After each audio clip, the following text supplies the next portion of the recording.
Dentre os seguidores de Jesus, há aqueles em especial que se destacam.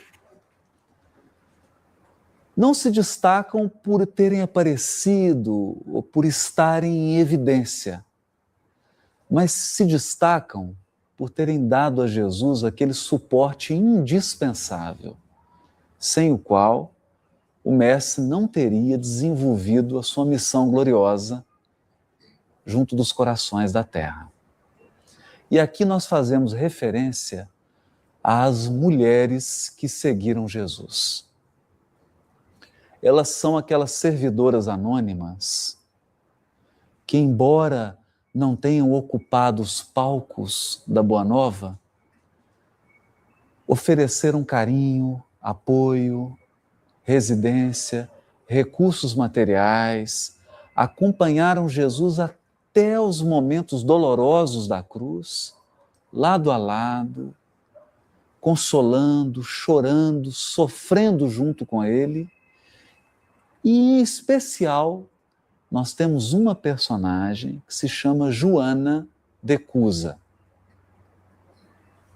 E está retratada no capítulo 15 do livro Boa Nova, de Humberto de Campos. Há duas referências a Joana de Cusa em todo o Novo Testamento. A primeira delas está no capítulo 8 do Evangelho de Lucas. O capítulo 8 do Evangelho de Lucas diz assim, versículo 1 a versículo 3. E sucedeu, depois disso, que ele percorria cada cidade e aldeia, proclamando e evangelizando o reino de Deus. Os 12 estavam com ele, e algumas mulheres que haviam sido curadas de espíritos maus e enfermidades. Maria, chamada Magdalena, da qual saíram 7 daimones, Joana, mulher de Cusa, administrador de Herodes, Susana e muitas outras, as quais serviam a ele com os seus bens, o seu patrimônio. Então, interessante referência a Joana de Cusa, ao lado de Maria de Magdala, Susana, que é uma personagem que quase nós não temos referência, e mais adiante, no capítulo 24 do mesmo Evangelho de Lucas, nós vamos voltar a ter uma referência a Joana de Cusa. É quando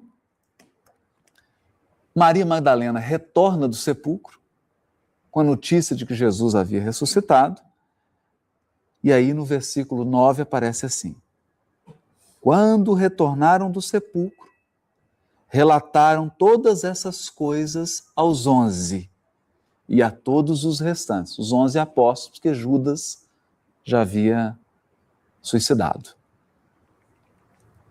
Eram elas Maria Madalena e Joana, Maria, mãe de Tiago, e as demais estavam com elas. Diziam essas coisas aos apóstolos, mas diante deles, essas palavras pareceram como que tolice e não acreditaram nelas. Então é a segunda referência do Novo Testamento a Joana de Cusa. Temos apenas 2 referências. Por essa razão, o resgate feito por Humberto de Campos é muito valioso. Porque da leitura do Novo Testamento, a única coisa que nós sabemos é que Joana era mulher de Cusa, um administrador de Herodes. É Humberto de Campos que vai voltar ao tempo, vai regressar à Galileia do primeiro século e vai trazer uma enorme quantidade de informações sobre Joana de Cusa. Aqui é importante a gente dizer quem era Herodes. Herodes era um rei ao qual Roma entregou parte do território da Palestina e Herodes administrava parte desse território. Naturalmente, por ser uma região muito grande, ele necessitava de administradores, de procuradores, de pessoas que pudessem auxiliar. Herodes, então, representava naquela região o Império Romano. E Cusa, nós sabemos aqui do Evangelho de Lucas, era um desses administradores do rei Herodes. Nós temos ocorrências assim muito tristes com Herodes e com a família Herodes. A primeira ocorrência muito triste é do tetrarca, a perseguição e a matança de crianças depois dele ter sabido, através dos 3 magos, dos reis magos da época, que havia nascido o Messias. Então, esse já é o primeiro incidente trágico envolvendo a família Herodes, que são vários reis, né? Desde o Herodes o Grande até vários outros. Segundo incidente muito triste é a decapitação de João Batista, o precursor de Jesus. Mais uma vez envolvendo essa família. E nós vamos ter um episódio ainda mais desagradável, mais tenebroso, que é o momento em que Jesus é encaminhado a Herodes. Ele o então veste de vermelho, coloca uma cana representando um cetro e então coloca a coroa de espinhos na cabeça de Jesus. O que revela que o governo, a administração de Herodes, a maneira como ele lida com as responsabilidades que a providência divina coloca nas suas mãos, não era uma maneira adequada. Tanto Herodes o Grande como todos os seus sucessores apresentam uma quantidade de equívocos, uma administração cruel, que explora o povo, que submete o povo a um sofrimento, a uma tirania sem precedentes. E é bom lembrar que, embora Herodes fosse ligado ao Império Romano e representasse o Império Romano, ele tinha ascendência judaica. Ele tinha uma vinculação ao povo hebreu, o que torna ainda mais grave a sua conduta e mais grave a sua administração. O certo é que o marido, então, de Joana,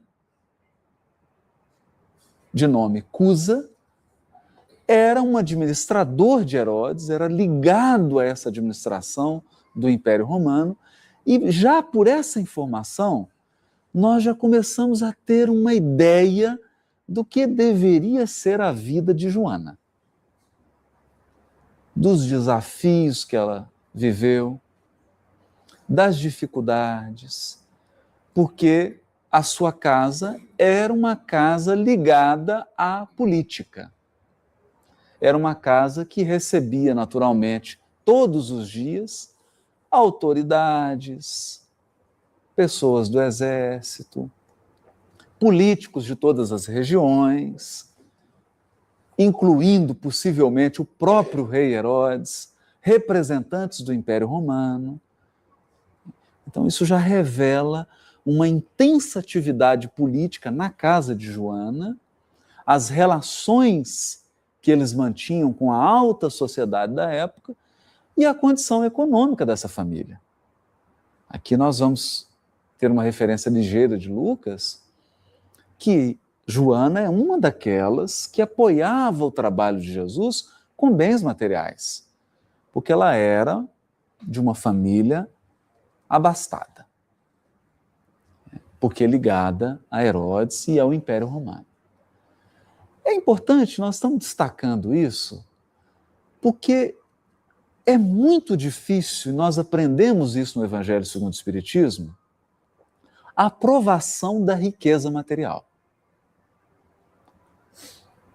É uma aprovação muito delicada, porque muitos espíritos, ao receberem essa tarefa, ao serem aquinhoados com a facilidade material, muitas vezes, e as tentações são inúmeras, para se esquecerem das suas origens espirituais, para se esquecerem das raízes espirituais da sua existência. e, sobretudo, da programação espiritual. Porque as facilidades materiais, elas proporcionam inúmeras distrações ao espírito. Facilidades, recursos, possibilidades, influências, tudo isso pode anestesiar a consciência, anestesiar os laços que nos unem às realidades espirituais. Então é, de fato, uma provação imensa a prova da riqueza material. Imaginemos a riqueza material ligada ainda ao poder. A riqueza material ligada à política, às influências políticas, às articulações do poder. Então é uma prova dupla. É uma dupla prova. E não obstante todas essas tentações, não obstante todas essas facilidades, todos esses atrativos, Joana de Cusa será uma fiel seguidora de Jesus. É louvável isso. Só esse fato já revela a grandeza espiritual e a grandeza do coração de Joana de Cusa.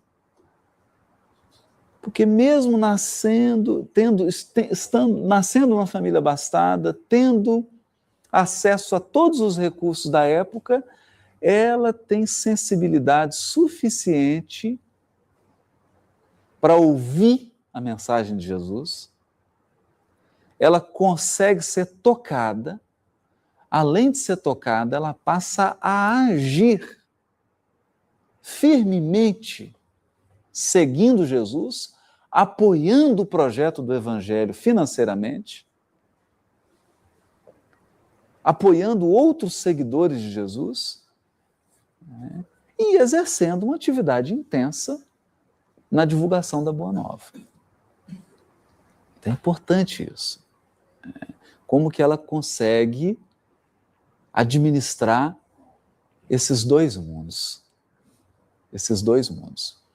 Há uma outra grande mulher que nós temos notícia, aquela condessa que está no Evangelho segundo o Espiritismo, que Kardec dá exemplo dela quando fala da caridade, que apesar dela fazer parte da corte, dela ter acesso a todos os recursos, ela saía com a sua carruagem, procurava os necessitados, sem que eles pedissem, levavam recurso, levava afeto, carinho. É um exemplo de caridade, e Joana foi essa primeira, que mesmo brindada com todos esses recursos, soube manter a chama da fé, da fidelidade espiritual acesa. E o que nos conta Humberto de Campos sobre essa grandiosa mulher? No capítulo 15 do livro Boa Nova, Humberto de Campos tem palavras assim belas para descrever Joana de Cusa. Ele vai dizer assim, que nas pregações que Jesus realizava no lago de Genezaré, no mar da Galileia, achava-se sempre uma mulher de rara dedicação e nobre caráter. Então, são duas frases, né? Rara dedicação e nobre caráter. Das mais altamente colocadas na sociedade de Cafarnaum. Então, ela representava a elite econômica, política, social da pequena aldeia de Cafarnaum. E aí conta mais, né? Que ela era casada com Cusa, intendente de Antipas, Herodes Antipas, e o Cusa administrava ali o comércio, as relações, porque a Galileia era uma região agrícola que fornecia peixe, que fornecia verduras e legumes para toda a Judéia.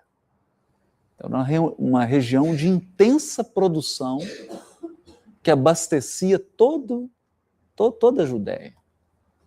Então, ele administrava. Então, é interessante isso, né? E aqui, Humberto de Campos vai dizer que o marido de Joana não tolerava a doutrina do mestre. Imagina. Ele era absolutamente contrário à mensagem de Jesus. Então aqui a gente já percebe o drama de Joana de Cusa. Né? Uma esposa dedicada, uma mãe dedicada, uma seguidora de Jesus de rara dedicação e nobre caráter, mas que tem dentro da própria casa um marido que é um antagonista, que é alguém que não entende a mensagem dela, não entende a sua dedicação, não entende sequer o que Jesus está dizendo e se coloca absolutamente contrário. Nós nem podemos condenar o Cusa, porque a mensagem de Jesus era, de fato, muito inovadora. Para alguém que trabalhava para o Império Romano, para alguém ligado ao Império Romano e aos interesses do Império, a mensagem de Jesus era por demais renovadora. Seria exigir demais que esse homem, totalmente ligado aos interesses materiais, totalmente voltado aos interesses do Império, entendesse uma mensagem genuinamente espiritual que falava de um reino que não era Roma, que falava de um reinado puramente espiritual. Então esse era o desafio de Joana. A situação assim se tornou tão insuportável para Joana, porque ela tinha que conciliar agora a compreensão que ela tinha do Evangelho, a necessidade que ela sentia de acompanhar e de seguir Jesus, de ouvir as pregações de Jesus, com as exigências da sociedade romana. Os romanos possuíam um culto doméstico, eles cultuavam os ancestrais que haviam morrido, através de imagens dentro de casa, e eles eram obrigados a cultuar como um deus o imperador romano. A religião que mais se difundia na época de Jesus era o culto ao imperador romano. O imperador romano era adorado como um deus. Ele possuía templos, sacerdotes, estátuas, e a maior parte da sociedade romana era convocada a adorar o imperador. Isso parece estranho para nós hoje, porque a gente hoje enxerga os governadores, as pessoas investidas de autoridade política, como seres humanos, iguais a nós outros, com grandes responsabilidades. Mas não passa pela nossa cabeça considerar alguém investido de poder como um Deus. Nós já superamos essa época. Na época de Jesus, não. Naquela época, César exigia a adoração. E muitos chegavam a morrer. Dos motivos ou das desculpas que foram dadas para a perseguição de cristãos e para os cristãos morrerem no circo era o fato deles não adorarem César como um Deus e adorarem, ao contrário de César, Jesus. E o grande pedido de César, o grande clamor de César, era que os cristãos abdicassem de adorar a Deus e de seguir a Jesus e se voltassem e passassem a adorar o imperador romano. Então é desafiador. Você imagina a luta de Joana. Porque, afinal de contas, era o marido dela. Era o pai dos filhos dela. era a pessoa com quem ela construiu uma vida. O lar e o casamento trouxe muitas alegrias para ela. Realizou muitos sonhos de mulher, de Joana. Ela havia recebido muito da família e do casamento. E agora, naquele momento decisivo da sua história espiritual, ela recebia um antagonismo feroz do seu companheiro. Então a gente percebe na história de Joana de Cusa um drama feminino. Um drama típico de esposa e de mãe. Daquela mulher corajosa, que tem sempre amor, carinho, dedicação para dar dentro do lar, e que naquele momento crucial da sua vida enfrenta um grande desafio. Isso machucou tanto a alma sensível de Joana que ela procurou Jesus. Ela vai até a casinha de Simão Pedro, em Cafarnaum, na própria aldeia de Cafarnaum, e expõe para Jesus todos os seus temores, todas as suas angústias, todos os seus anseios, os seus sonhos. E o que mais constrangia Joana era como conciliar o casamento com a nova fé. Mantenha a fé que Jesus ensinava, continua seguindo, ouvindo as pregações e exemplificando o Evangelho, ou cria um processo também de antagonismo dentro do lar. Se opõe ao marido, mostra para ele a verdade, bate de frente com Cusa e prova para ele que o Evangelho é verdadeiro. Esse é o drama dela. O primeiro impulso de Joana de Cusa, conta Humberto de Campos, era bater de frente com o marido. E provar para ele, por A mais B, que é o Evangelho que estava certo. Esse é o primeiro impulso que a gente tem. Ao contato da verdade, imagina, ela convivia com Jesus. Depois de caminhar ao lado de Jesus, é muito difícil você permanecer calado. É muito difícil você conter o impulso de sair e falar aos quatro cantos do mundo da convicção que está inflamando a sua alma. Porque alguém que segue Jesus lado a lado presencia acontecimentos extraordinários. Quantas curas ela não presenciou? Quantos fatos extraordinários ela não presenciou? Quantas falas maravilhosas do próprio mestre ela não presenciou? E o que você faz com isso? O que você faz com esse entusiasmo? O que você faz com essa convicção? Com essa chama ardendo dentro do coração?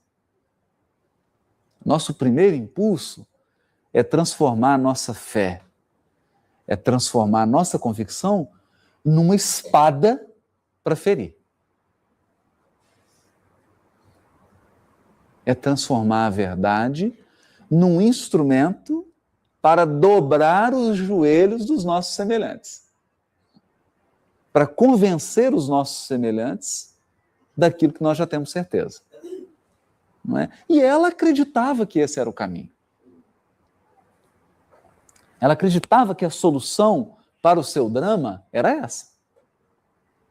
Mostrar a força do Evangelho através de uma ação mais intensa. Mas aí ela ouve de Jesus algumas coisas que vale a pena a gente ler com atenção. Tem algo assim de muito especial no livro Boa Nova. Muitas vezes eu me perguntei, por que Emmanuel, ele mesmo, não escreveu boa nova. Por que o próprio Emmanuel, que é autor do Há 2000 anos, Paulo Estevão, não escreveu esses contos? E aqui, a primeira coisa que a gente conclui da importância da lei de cooperação. Quer dizer, nós não podemos realizar sozinho. Toda obra duradoura, genuinamente espiritual, é obra feita a várias mãos. A lei de cooperação é uma tônica na criação divina. Emmanuel procura um membro da Academia Brasileira de Letras, Humberto de Campos, um mestre dos contos, das crônicas, e, sinceramente, eu estou absolutamente convencido de que essa obra de Humberto de Campos, sem nenhum exagero, deveria ser Prêmio Nobel de Literatura. O esmero das frases, a beleza com que Humberto de Campos retrata personagens, paisagens, né? A forma genuína com a qual ele retrata as falas de Jesus chega a atingir uma beleza espiritual do mais alto nível. Né? E aqui, olha a resposta de Jesus a Joana. Joana, só há um Deus, que é o nosso Pai. Só há um Deus que é o nosso Pai. E só existe uma fé para as nossas relações com o seu amor. Gente, isso é muito profundo. Olha, Jesus está dizendo para Joana que está voltando a dizer, a reafirmar o princípio básico do monoteísmo judeu, que é só há um Deus, e Deus é um. E para nós, criaturas, nos relacionarmos com o amor de Deus. Olha que interessante isso. Para nós entrarmos em contato com o amor de Deus, existe uma fé. A fé é única. Então eu posso ser espírita, evangélico, católico, budista, não importa. Não importa. A única maneira que a criatura tem de se relacionar com o amor de Deus é através da fé. E essa fé é única. Só há uma fé. A fé é um sentimento. A fé é um sentimento que brota no coração de todas as criaturas de Deus. Não importa a língua que elas falam, não importa a latitude em que elas moram, não importa a cultura em que elas nasceram, não importa a crença que elas professam. O sentimento é um. É um. Então a gente sente que aqui Jesus já está tranquilizando o coração de Joana. Joana, o sentimento é o mesmo. Vamos olhar o sentimento. Aí ele diz assim: certas manifestações religiosas no mundo muitas vezes não passam de vícios populares nos hábitos exteriores. Todos os templos da terra são de pedra. Olha. Então, primeiro Jesus falou com ela da essência. Falou do sentimento que nos liga ao amor de Deus, e esse sentimento é um só, para todas as criaturas. Mas e a manifestação do sentimento? A manifestação do sentimento, essa é infinita. Porque cada criatura manifesta amor de um jeito. Cada pessoa tem a sua maneira de expressar sentimento. E as religiões do mundo são expressões do sentimento religioso. São expressões da fé. E são maneiras particulares que os homens criaram para se relacionar com o amor de Deus. Expressões nem sempre puras. Porque o ser humano viciou todas as expressões de sentimento. E a religião não ficou de fora. Então aqui Jesus está chamando essa atenção de Joana. Joana, todos os templos da terra são de pedra. O que significa isso, né? Significa que todos os templos do mundo se desgastam e se transformam. Tudo que é de tijolo, de areia, de cimento, de pedra, vai acabar. A gente constrói, isso vive por um tempo, depois acaba. Só o sentimento permanece. A única coisa que dura são as aquisições espirituais que nós fizemos dentro dos templos. Então, os templos religiosos funcionam como escolas que educam as almas. Os templos se desgastam, as aquisições permanecem. Né? Ele fala, eu venho, tem umas frases de Jesus tão fortes, né? Eu venho em nome de Deus, olha, abrir o templo da fé viva no coração dos homens. Olha, é como se Jesus estivesse dizendo para Joana assim, Joana, eu não vim construir mais templo de pedra. Acabou. Eu vim abrir o templo da fé viva no coração dos homens. Fé viva. Construir dentro de cada coração.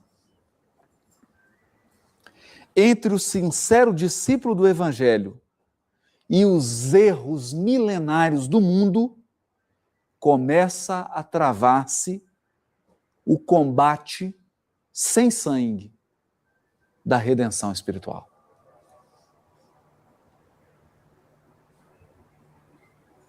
Tem uma frase importante aqui.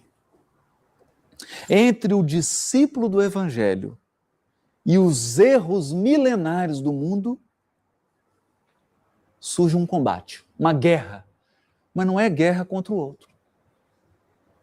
Não é guerra que derrama sangue. É uma guerra interior. Interior.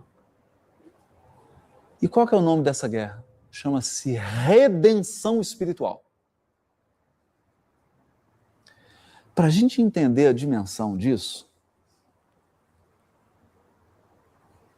para entender a dimensão, basta pensar o seguinte. Antes da vida de Jesus, todos nós já tínhamos milênios e milênios e milênios de experiências reencarnatórias. Não é? Então hoje, se a gente pergunta assim, como que você se chama? Né?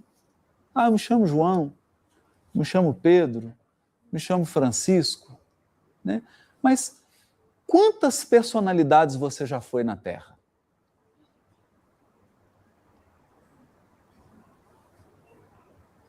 Quem que você é de verdade?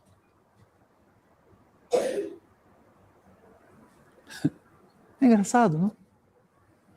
Nós já fomos centenas e centenas de pessoas. Nós já falamos tantos idiomas que a gente perde até a conta. Nós já vivemos em culturas tão diferentes. Quem de fato nós somos? Quais são as nossas tendências? Quais são os nossos hábitos de milênios e milênios e milênios?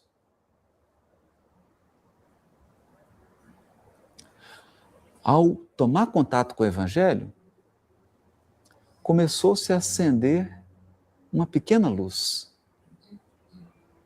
Mas contrário a essa luz, há milênios de trevas. Então há uma luta. Há uma luta. E os grandes inimigos da nossa alma estão dentro de nós, não estão fora. Estão dentro. Porque o risco de nós tropeçarmos, o risco de nós comprometermos a reencarnação não é por causa do outro, é por causa de nós mesmos. É o risco de nós repetirmos o passado. É o risco de você se esquecer que hoje você é João e passar a ser o Francisco de 1000 anos atrás. Então, olha,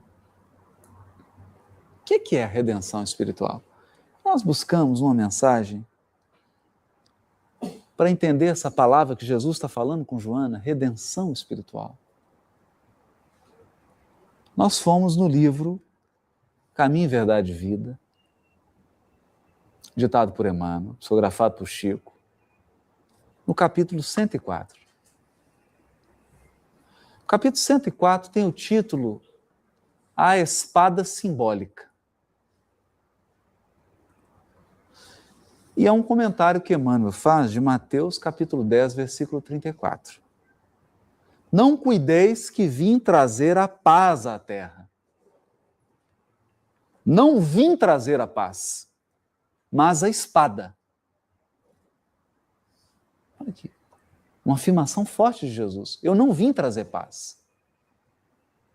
Vim trazer espada. Comenta o benfeitor. Inúmeros leitores do Evangelho perturbam-se ante essas afirmativas do Mestre Divino. Porquanto o conceito de paz entre os homens, desde muitos séculos, foi visceralmente viciado. Na expressão comum, ter paz significa haver atingido garantias exteriores. Para ter paz eu preciso de uma casa. Para ter paz eu preciso de tanto na minha conta corrente. Para ter paz, eu preciso de saúde física. Para ter paz, eu preciso disso e disso e disso. Garantias exteriores. Dentro das quais possa o corpo vegetar sem cuidados. Rodeando-se o homem de servidores, apodrecendo na ociosidade e ausentando-se dos movimentos da vida. Jesus não poderia endossar tranquilidade desse jaz. E em contraposição ao falso princípio estabelecido no mundo, trouxe consigo a luta regeneradora. Luta regeneradora. Ou a luta da regeneração íntima. A espada simbólica do conhecimento interior pela revelação divina. Como assim? Conhecimento interior pela revelação divina. É o que Jesus está dizendo para Joana. Eu vim instalar o templo no coração dos homens.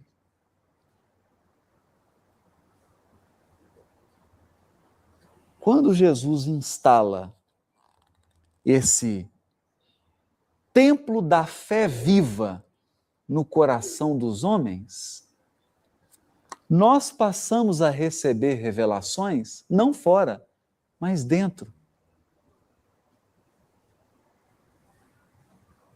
Então, a maioria dos espíritos procuram um médium para um médium fazer revelações para ele. Você foi fulano, vai acontecer isso na sua encarnação, você tem um trabalho para fazer isso. Só que a verdadeira revelação, ela acontece na intimidade do coração de cada um de nós. Quando nós edificamos a fé viva. Porque quando nós edificamos a fé viva, Deus fala em nós, não com palavras, mas através de sentimentos. Ninguém fala, você sente. Você sente que tem que fazer isso? Você sente que o seu compromisso é aquele? Você sente que tem que caminhar naquela direção? Você sente que as pessoas que estão... Você sente que as pessoas que estão ao seu redor são as pessoas que a providência divina colocou ao seu lado? São as pessoas mais adequadas ao nosso aprimoramento interior? Você sente que está tudo certo na sua vida. Está tudo certo. É uma revelação interior. Interior. Por quê? Como diz Alta de Souza, volve ao teu templo interno e abandonado, a mais alta de todas as capelas. Ouve o teu coração em cada prece. Ouve o teu coração em cada prece. Deus responde em ti mesmo. Não é na boca de outra pessoa, é em ti mesmo. Deus responde em ti mesmo e te esclarece com a força eterna da consolação. Compreenderás então a dor que te domina, sob a linguagem pura e peregrina da voz de Deus em luz de redenção. É o caso de Joana. Então ela vinha até Jesus em busca de paz exterior, em busca de paz no casamento, paz exterior.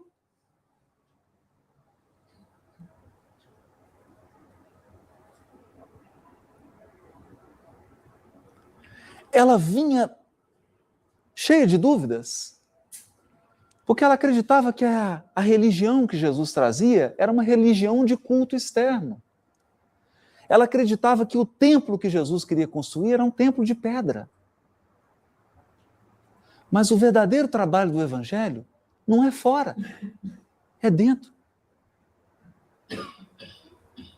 É um templo interior. E nesse templo interior, você só experimenta paz quando você está em luta. Parece um paradoxo. O verdadeiro discípulo do Evangelho só experimenta paz quando ele está em luta com ele mesmo. Mas luta para quê? Luta para domar as suas más inclinações. Não é luta com o outro. O outro vai ter a hora dele.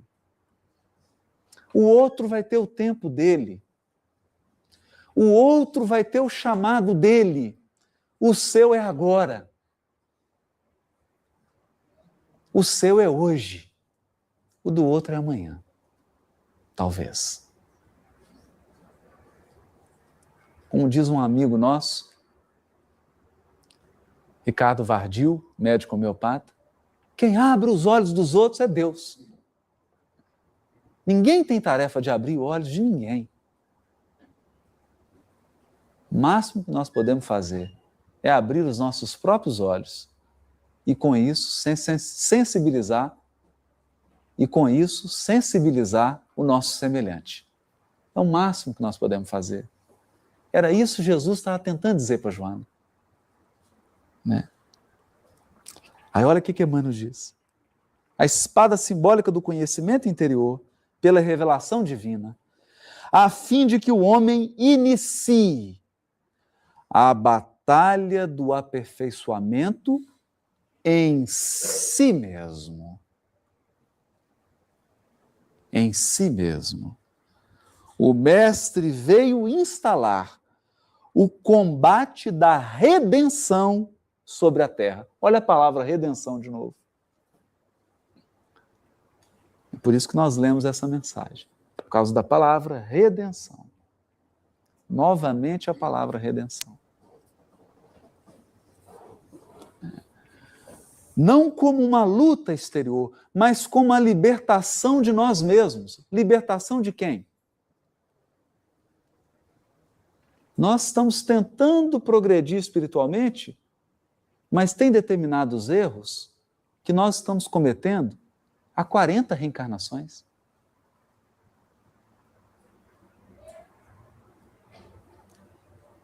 Aquilo virou um vício.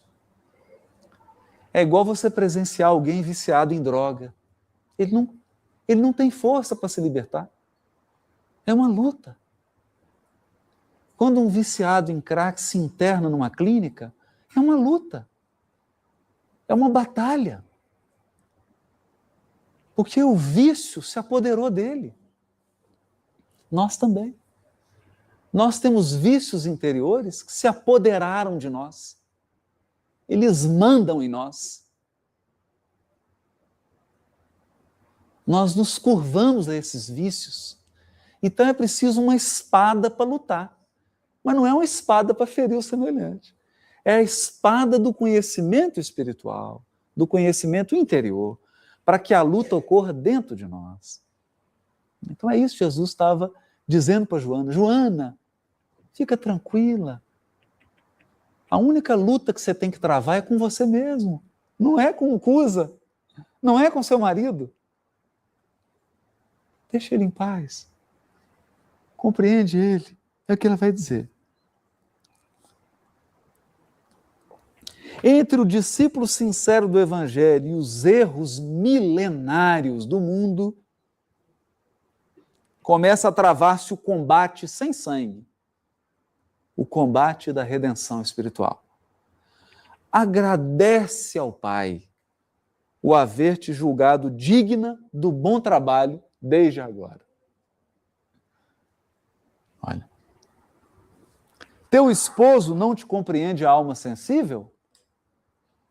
Compreender-te-á um dia. Compreender-te-á um dia. É leviano e indiferente? Ama-o, mesmo assim. Não te acharias ligadas a ele, não te acharias ligada a ele, se não houvesse para isso razão justa. Servindo com amorosa dedicação,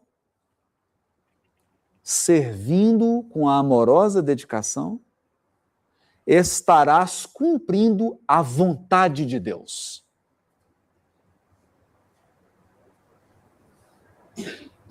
Não é? É curioso isso. Porque a gente entende assim, eu tenho que fazer um grupo espírita, eu tenho que fundar um grupo espírita para 2.000 pessoas em Belo Horizonte. Essa é a vontade de Deus. Sim, pode ser. Mas pode ser a vontade de Deus também a esposa e o marido que você tem em casa. Compreender, amar e servir.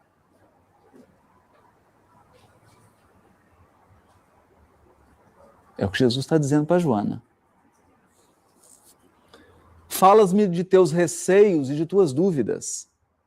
Deves, pelo Evangelho, amá-lo ainda mais. Os sãos não precisam de médico. Além disso, não poderemos colher uvas nos abrolhos, né, nos espinheiros, mas podemos amar o solo que produziu cardos envenenados, a fim de cultivarmos nele mesmo a videira maravilhosa do amor e da vida. Então, espera aí. Se alguém está produzindo espinho hoje, será que a terra do coração dessa criatura vai produzir espinho para a eternidade? Não. Não. O coração da criatura pode estar produzindo espinhos hoje, mas amanhã ele vai produzir uva. Amanhã ele vai produzir o que há de melhor. É só uma questão de tempo. Aí ela fala com ele. Mestre, vossa palavra me alivia o espírito atormentado. Entretanto, sinto dificuldade extrema para um entendimento recíproco. Quer dizer, eu e meu marido não conseguem se entender. Não julgais acertado que lute para impor os vossos princípios? Agindo assim, não estarei reformando o meu esposo para o céu e para o vosso reino? Então ela falou assim, ó, é minha responsabilidade, eu vou reformar ele, eu vou convencer ele, eu vou mudar ele. Olha o que Jesus diz. Quem sentirá mais dificuldade em estender as mãos fraternas? Será o que atingiu as margens seguras do conhecimento com o Pai? Ou aquele que ainda se debate nas ondas da ignorância ou da desolação, da inconstância ou da indolência do espírito? Quem que pode estender a mão? Aquele que já se salvou ou o que está afogando? Como é que nós podemos exigir de um espírito que está afogando que ele estenda a mão? Que ele compreenda. Quem já entendeu o Evangelho é chamado a compreender. Porque esse já atingiu a margem. Este já saiu do sufoco. Compete a ele compreender. Quanto à imposição das ideias, continuou Jesus acentuando a importância das suas palavras. Por que motivo Deus não impõe a sua verdade, o seu amor aos tiranos da terra? Deus podia reunir todos os seres que mandam no planeta Terra e impor a verdade e o amor a eles. Não podia? Ele tem poder para isso? Tem, a hora que ele quiser. Por que ele não faz? Por que Deus não impõe o amor e a verdade? Por que não fulmina com um raio o conquistador desalmado que espalha a miséria e a destruição com as forças sinistras da guerra? Por que Deus não acaba com o tirano, com o perverso? A sabedoria celeste não extermina as paixões, transforma-as. Olha, então aqui nós aprendemos com Jesus que nenhuma característica da nossa personalidade será destruída, por pior que essa característica seja. Nenhuma característica da nossa personalidade será destruída. Será transformada. Então, a energia que o assassino usa para matar vai ser transformada um dia e ele vai usar essa energia para fazer o bem. Mas a energia não vai ser destruída. Essa energia será preservada. A criatura ansiosa, atabalhoada, que faz tudo fora de hora, não sabe esperar, essa energia dele será transformada. E essa criatura será aquela que tem iniciativa, que age na hora certa, que tem o impulso de agir. É a mesma energia, só que administrada. Então, olha aqui que Jesus está dizendo para ela, que nada do Cusa seria destruído. Nenhuma característica do marido dela seria destruída. As paixões, as características de Cusa seriam transformadas. Aquele que semeou um mundo de cadáveres desperta às vezes para Deus apenas com uma lágrima.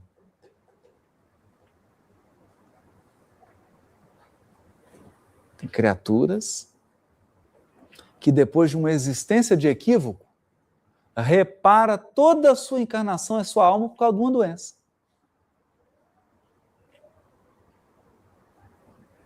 Nós não sabemos. Às vezes você tem um guerreiro aqui que espalha cadáver no campo e basta vir uma doença nele e ele já se arrepende. Por quê? Porque muitas vezes aquela violência dele é fruto de fragilidade espiritual, é fruto de baixa estima, é fruto de insegurança. Basta uma dor para transformar aquela criatura. E Deus conhece os corações, né? O pai não impõe a reforma a seus filhos. Olha o que Jesus está dizendo. Deus não impõe ninguém. Fulano, agora você tem que reformar. Não. Esclarece-os no momento oportuno. Joana, o apostolado do Evangelho é o de colaboração com o céu nos grandes princípios da redenção. Ser fiel a Deus, amando o teu companheiro do mundo como se fora teu filho.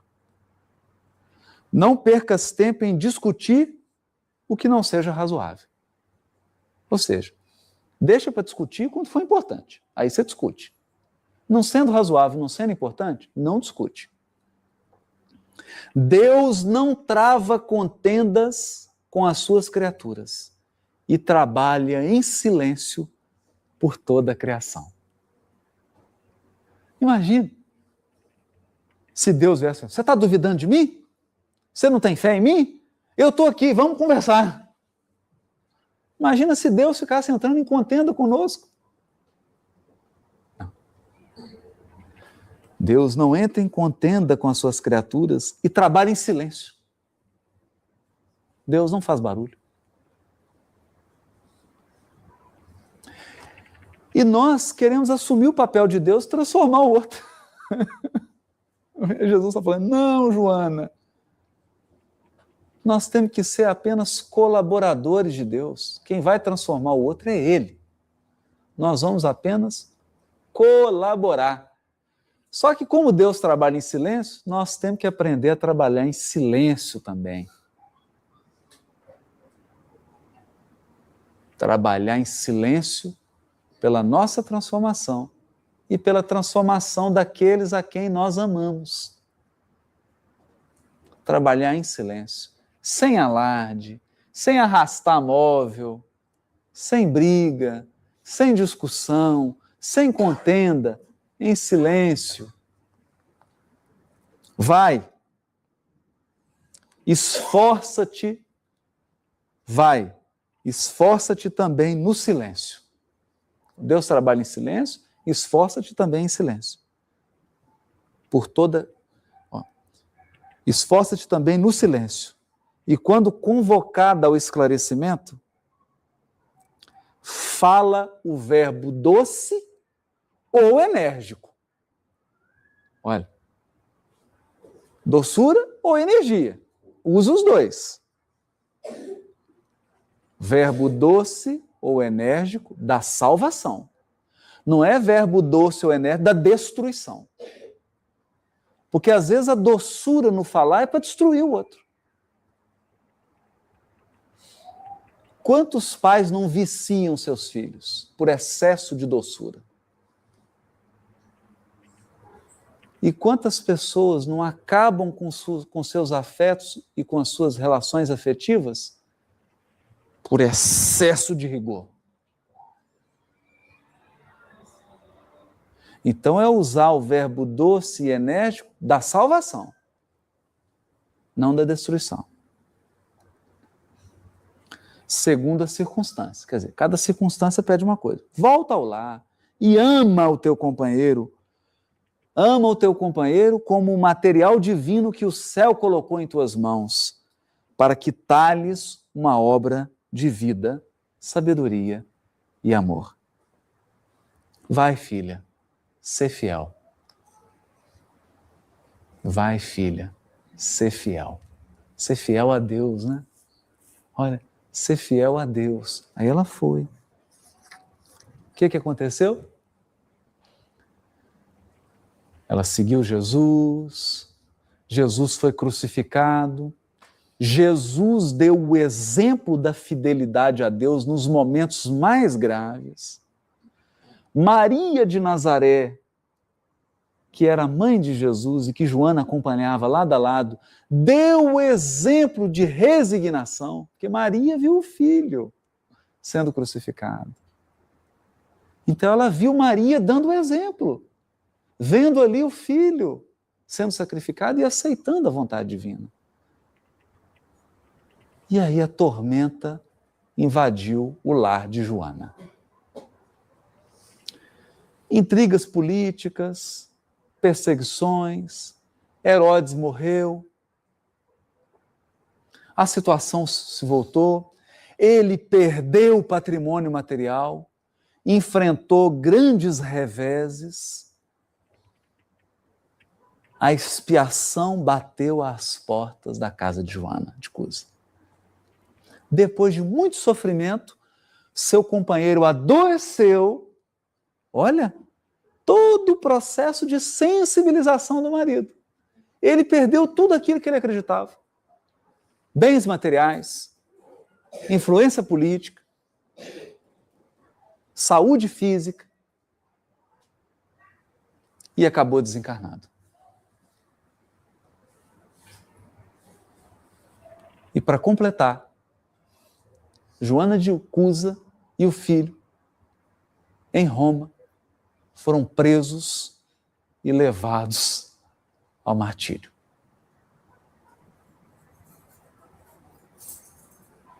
Levados ao circo máximo para serem assassinados pelo imperador Nero. No ano 68, Joana de Cusa é levada ao martírio e nós temos uma cena impressionante. Qual foi a última frase dita por Jesus a Joana de Cusa? Vai, filha, ser fiel. Ser fiel. Joana de Cusa é amarrada a um poste, o filho de Joana é amarrado a um poste, e eles começam a incendiar o local em que ela está amarrada, para que os dois morram queimados. Quando a chama começa a pegar, o filho de Joana, desesperado, fala para a mãe assim, entre lágrimas, repudia a Jesus, minha mãe. Não vês que nos perdemos? Abjura por mim, que sou teu filho. Puxa vida, né? Já imaginou um filho te pedindo? Mãe, nega, eu vou morrer, mãe. Abjura por mim, que sou teu filho. Então, nessa hora, conta Humberto de Campos, Joana de Cusa experimentou a maior dor de toda a sua vida. Porque está na essência do amor materno, proteger os seus filhos até a morte, se for preciso. É do instinto maternal. Morrer, se for necessário, para proteger os filhos. E agora, Joana de Cusa tinha que buscar energia espiritual do fundo do coração para se manter fiel. Fiel à sua fé. Fiel à fé viva no templo do coração. Era o teste. O teste, o combate, o bom combate. O teste da redenção espiritual de Joana de Cusa.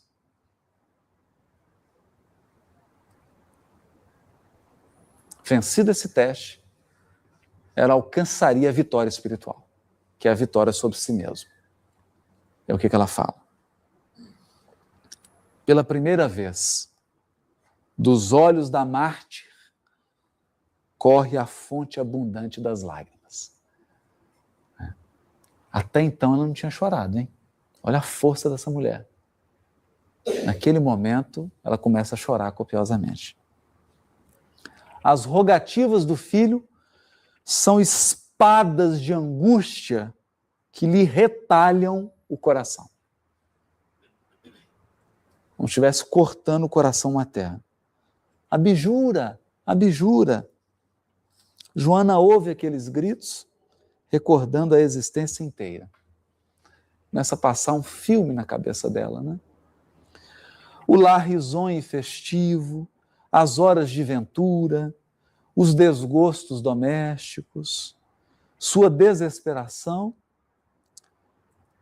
e sua morte, a viuvez, a desolação e as necessidades mais duras. Porque depois da morte do marido, Joana de Cusa perdeu tudo. E ela se viu obrigada a trabalhar pesado para sustentar a si própria e ao filho. Muitos chegaram a criticá-la por isso, uma mulher de alta sociedade trabalhando, porque naquela época trabalhar era uma desonra. Uma desonra. Ela trabalha duro. Joana, então, encontra forças no fundo da alma e diz assim: cala-te, meu filho. Jesus era puro e não desdenhou o sacrifício. Saibamos sofrer na hora dolorosa. Porque acima de todas as felicidades transitórias do mundo, é preciso ser fiel a Deus.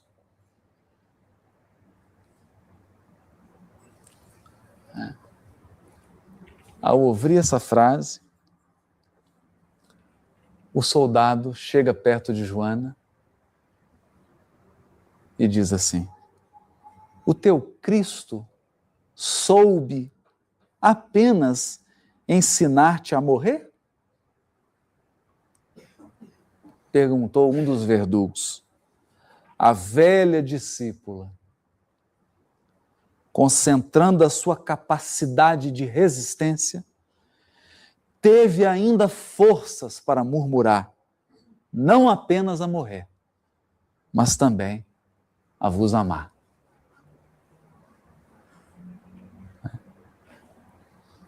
Nesse instante, sentiu que as mãos consoladoras do Mestre lhe tocavam suavemente os ombros. E lhe escutou a voz carinhosa e inesquecível: Joana, tem bom ânimo, eu aqui estou. E ela regressa ao mundo espiritual. Essa é a história dessa grande mártir feminina, Joana de Cusa.